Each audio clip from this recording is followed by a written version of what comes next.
Well, there are a lot of developments there, Hassan Ghani, and we'll be following you and the flotilla members every step of the way. Thank you very much and best of luck. You heard that. Though there are attempts to silence those wanting to go, those people taking part and their supporters will not be cowed. Is that the message you want everyone to leave here with? Yes, we want to send a very strong message. The Israelis and their policies and their crimes will not stop us. And again, everyone from everywhere, you know, from America, from Canada, from Australia, from Europe, different countries, from Arab world, from Islamic world, everyone is, you know, like to come. Just like to tell you that we have a big struggle in each country. We have a huge number of people who like to come with us, but we don't have this, you know, enough space for everybody. Just like to say that the Israeli crimes will not stop anyone. Now the Israelis have to understand now that their policies, their crimes will not, you know, make us, you know, turn away and go back. We will continue under any circumstances until we break the siege on Gaza. Thank you very much, Mohammed. Mohammed Swala there. Now, what do you get when you mix a little ingenuity with some much-needed resolve and just a splash of talent? Well, it's Formula One, Palestinian style. Gaza correspondent Youssef El Halou, well, he's got this one. This Formula One type car was made in Gaza after months of hard work by a group of students whose creativity and talent is thriving despite the stranglehold of the Israeli siege. Currently studying at the Khan Yunis Training Center run by the United Nations, 11 students, including 2 girls, created this single-seat racing car from scratch at the center's workshop. Despite the difficulties under siege, we overcome all our impediments because we have a strong determination. We want to prove to the world that we are capable of making anything. We are proud to say that this car was made in Gaza. A small number of parts ordered from Italy have still not been delivered because of the blockade. Remarkably, they overcome the problem by using entirely recycled parts in one of the most deprived areas in the world. We started working in manufacturing the car by purchasing the items from internal resource and external resource. We have a big problem in finding the alternative for our project. This event is one of the most sought after, not just by amateur design enthusiasts, but also by companies such as Mercedes-Benz and Jaguar Land Rover, who are forever on the lookout for promising talent the world over.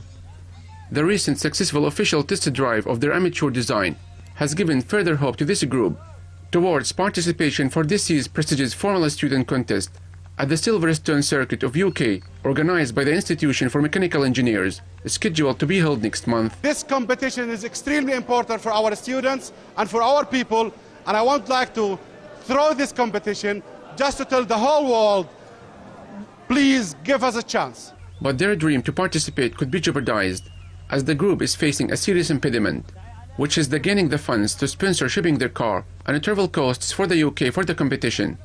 Despite the obstacles, the group is driven to realize their dream of exporting something made in Gaza. This event will provide a compelling insight into the challenge that confront the youth and the talented in this trip.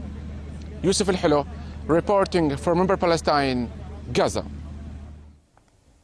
For the first time, activists from South Africa are making the trip across the continent to Gaza. My next guest is the Secretary General of the South African Relief Agency, the NGO behind the Africa to Gaza aid convoy. And Sheikh Walid El Sadi joins us via internet from Durban, South Africa.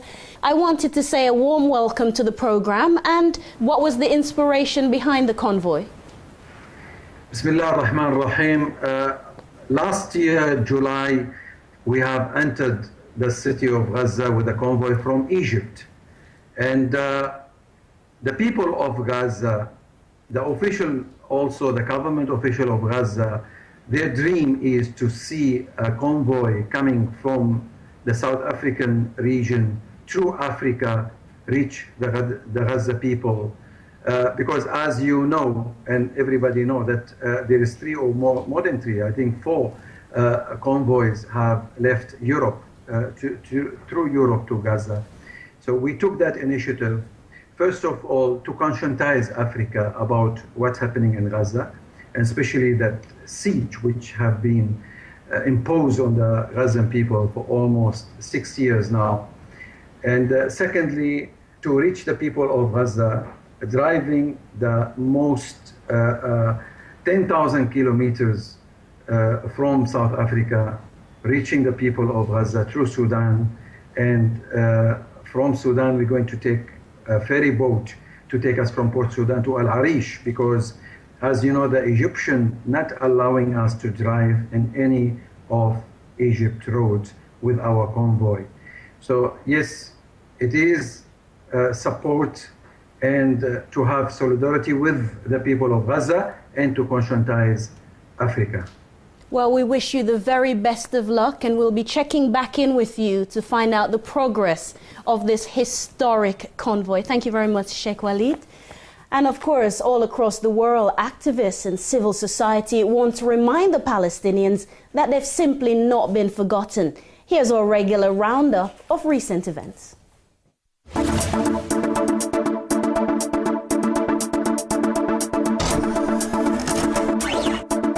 This was a run like no other in Gaza, one that marked the start of a summer of games for tens of thousands of children. As torches were lit in a glittering opening ceremony, youngsters were on their mark for dance workshops, sport, theatre, art and music in 300 schools, hospitals and orphanages set to take place across the Strip. A rare opportunity for children in Gaza, said Christopher Gunnis from UN Relief and Works Agency, which organised the Summer Games. Being normal under blockade, that's what it's all about. Giving them a sense of normality in a situation which is anything but normal. In an online appeal, Archbishop Desmond Tutu has called on music lovers worldwide to buy One World's new single, Freedom, for Palestine. The track was made by a collection of renowned musicians to raise global awareness of Israel's apartheid policies. I urge everyone to buy the single and spread its message. Let's send a message to governments that a critical mass of people want to see an end to the Israeli occupation of Palestine and the oppression of its people. A young American Jew faced arrest after speaking out against oppression during a visit to Israel. Israel is occupying the Palestinian people in my name, in the name of world Jewry, and I myself, an American Jew, am here to say that that is completely unjustified and ethically reprehensible. He was dragged away by police after calling Israel and the United States rogue countries and urging them to join the world consensus that the occupation cannot go on.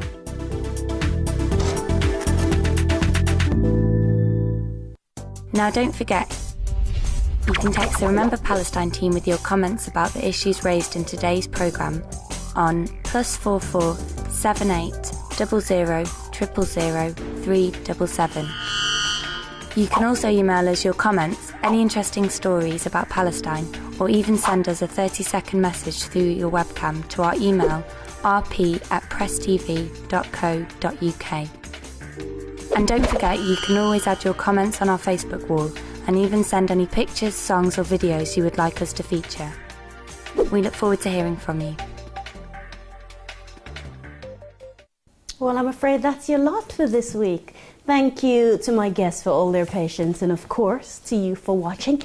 Before we go, I'd like to leave you with these images taken with cameras given by our team to the children of Gaza. A special thanks to Nada Issa for her tireless work on this project. I've been Amina Taylor. From all of us, until next time.